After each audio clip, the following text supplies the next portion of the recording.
Kembali lagi bersama saya Misteri. Selamat datang di Terminal Misteri, di mana semua pemberhentian menuju kepada mimpi terburukmu. Kali ini kita akan berangkat menuju mimpi buruk yang lebih seram dari sebelumnya. Ingin hidup lebih baik, memiliki konsekuensi yang tak main-main. Naufal, mahasiswa yang juga kerja part-time shift malam, mengisahkan pengalamannya dengan tukang sate langganannya. Sudah siap berangkat? Keluarkan tiket kalian, kencangkan sabuk pengaman. Kita berangkat ke tujuan.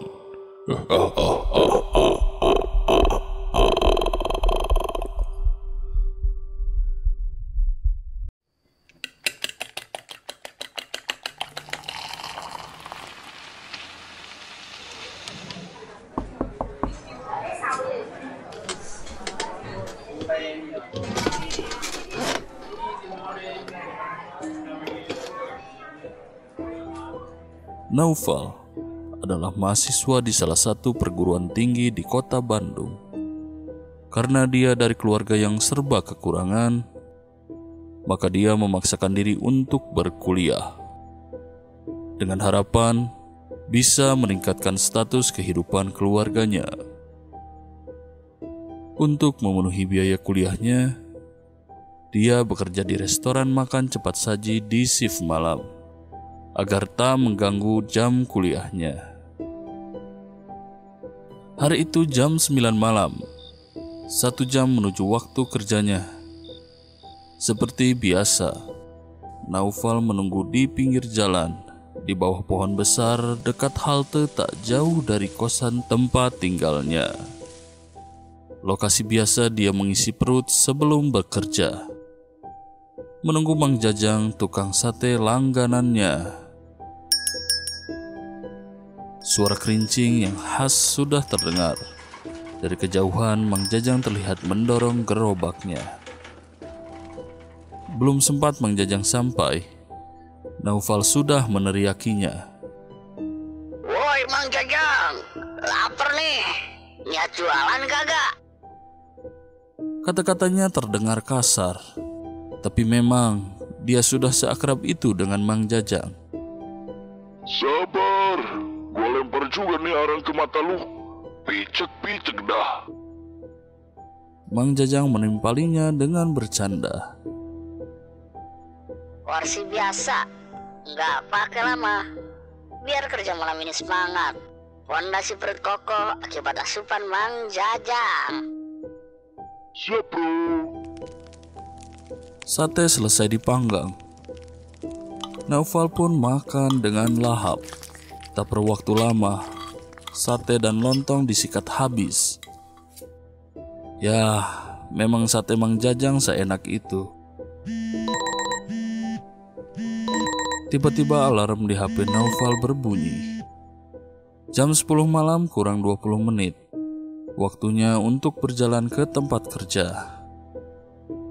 Namun ketika hendak membayar, saat merogoh saku celana dan menengok isi dompet, baru tersadar dia tak memegang uang cash.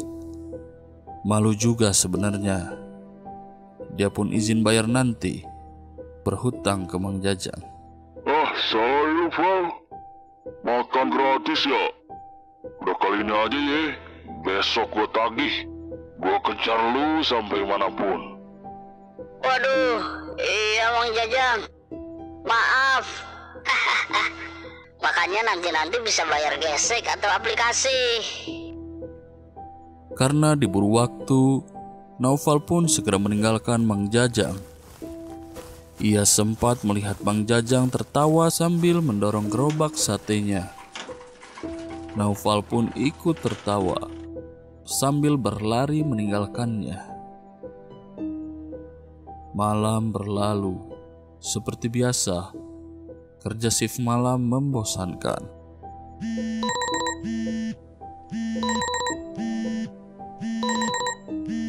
Alarm HP Naufal berbunyi di jam 8 pagi.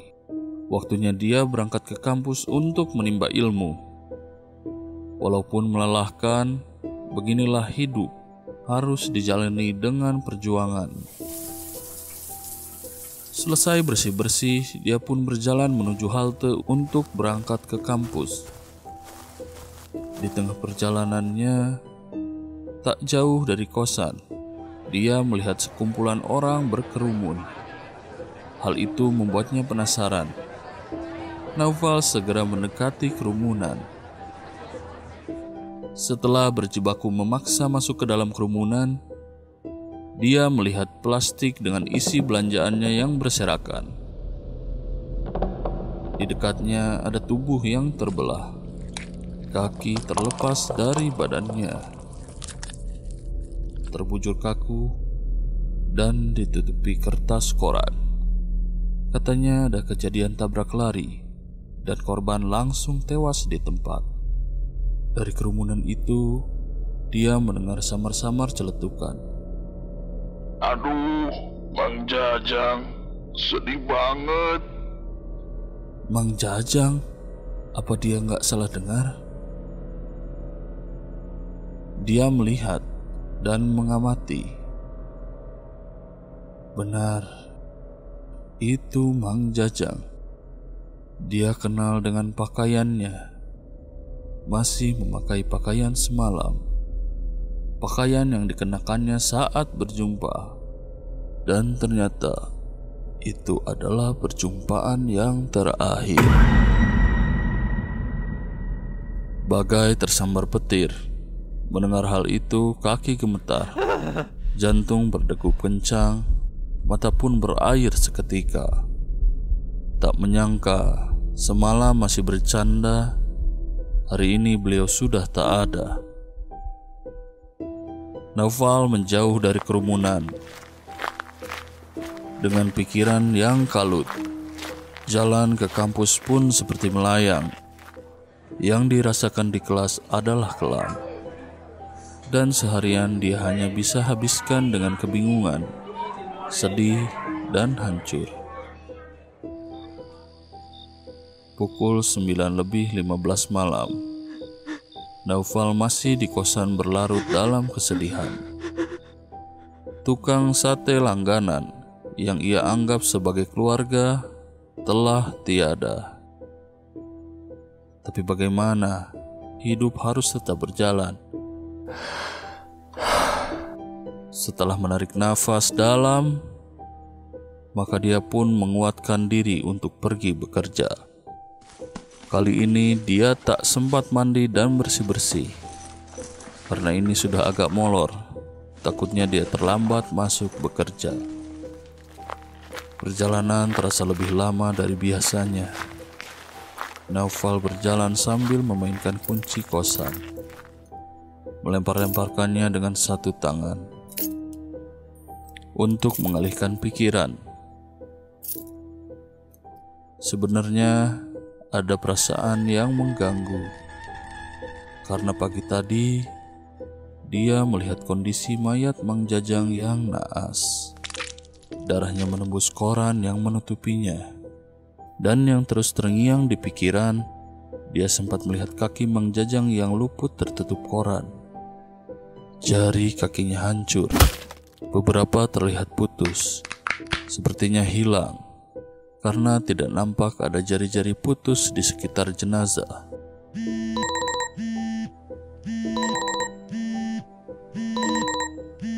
Alarm berbunyi. Kunci kosan yang sedang Naufal mainkan terlepas dari genggamannya, jatuh ke tanah, tepat di pohon besar, tempat dia biasa menunggu Mang Jajang. Aduh, sial, pikir dia. Entah kenapa degup jantungnya bertambah kencang. Di sini penerangannya memang minim. Dia pun meraba-raba tanah, mencari kunci dan merasa kesal.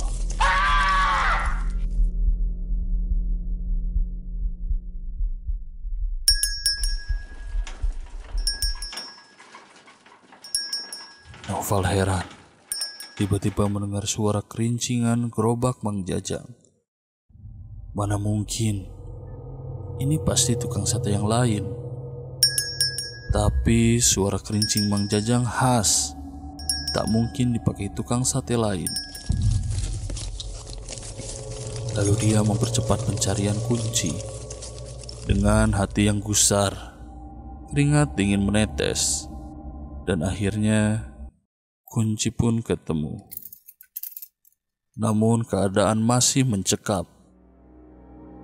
Yang membuatnya gemetar adalah suara kerincing itu masih ada. Dari posisi sujudnya saat mencari kunci, dia mendongakkan kepala, melihat ke sekeliling. Matanya mencari, memperhatikan satu titik di mana Mang Jajang selalu muncul dari kejauhan. Namun tidak ada. Suara itu anehnya seperti mendekat dan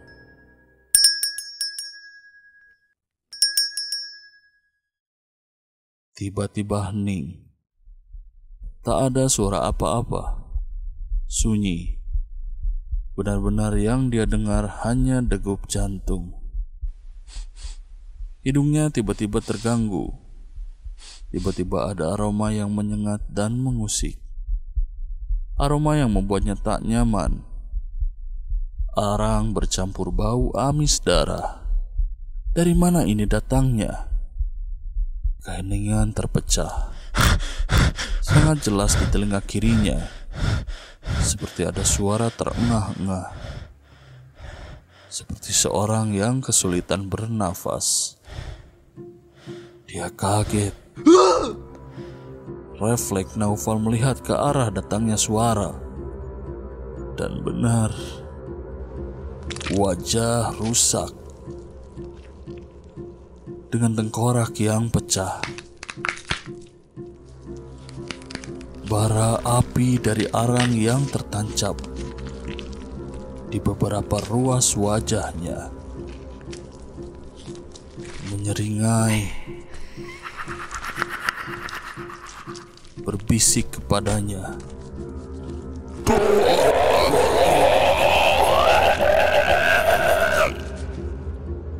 Dia terhentak kaget dan langsung berdiri, berlari entah kemana, asalkan bisa menjauh dari muka yang menyeramkan itu. Naufal berlari melewati alang-alang tinggi. Tangannya membelah rumput ilalang, dan ketika sampai di ujung rumput, kakinya kehilangan pijakan. Dia pun terjatuh. Ternyata itu parit. Naufal jatuh berputar ke dasar parit. Sambil berteriak ketakutan, kepalanya tersungkur ke tanah. Dia pun diam tak berdaya. Terdengar suara kerumunan, disusul langkah orang-orang mendekat. Sepertinya mereka warga sekitar yang hendak menolong. Naufal sudah tak tahan lagi. Pandangannya pun gelap. Pingsan seketika.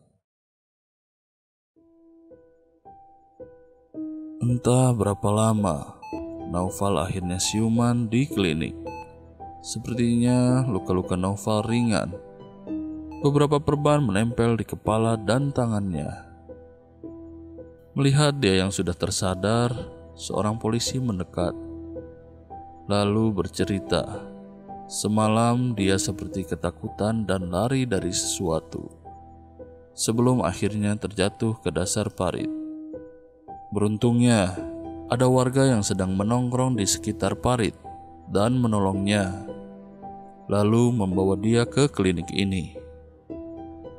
Yang mengagetkan Naufal adalah ternyata di parit itu tak jauh dari tempatnya pingsan, ditemukan potongan jari kaki yang sudah menghitam, mengering kehabisan darah.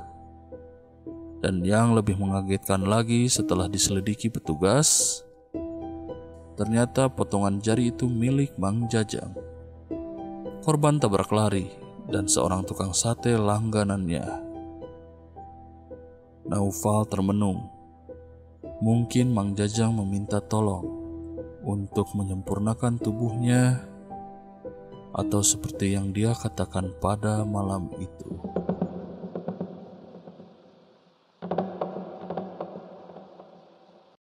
Besok gue tagih. Gue kejar lu sampai manapun.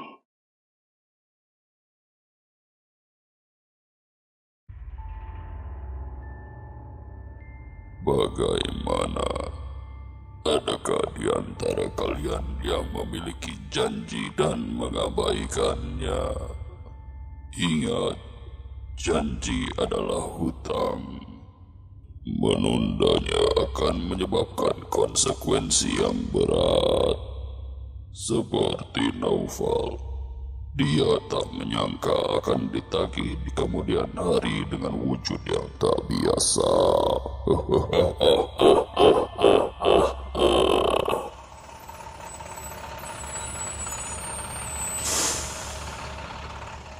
Perjalanan telah selesai. Bagi para penumpang yang selamat, silahkan turun. Sampai jumpa di perjalanan lainnya. Bersama saya, Mr. Y di Terminal Misteri.